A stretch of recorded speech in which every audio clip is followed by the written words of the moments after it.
La cátedra lleva desarrollando cursos para enlazar el mundo universitario con la empresa.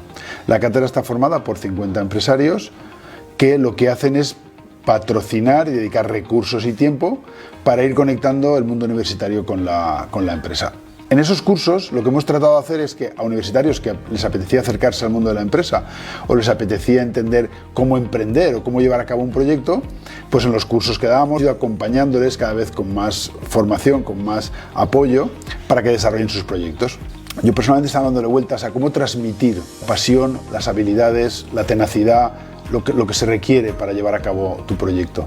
Y eso creo que en las aulas no se puede dar. La universidad nos da mucho contenido, nos forma muy bien a nivel de contenidos, pero nos damos cuenta que las habilidades, la tenacidad, la perseverancia, la pasión, hay una cantidad de requisitos que no nos forman y nos ayudan para ellos. Las habilidades se adquieren haciendo actividades diferentes de una manera, y viviendo experiencias diferentes, que es lo que te marca.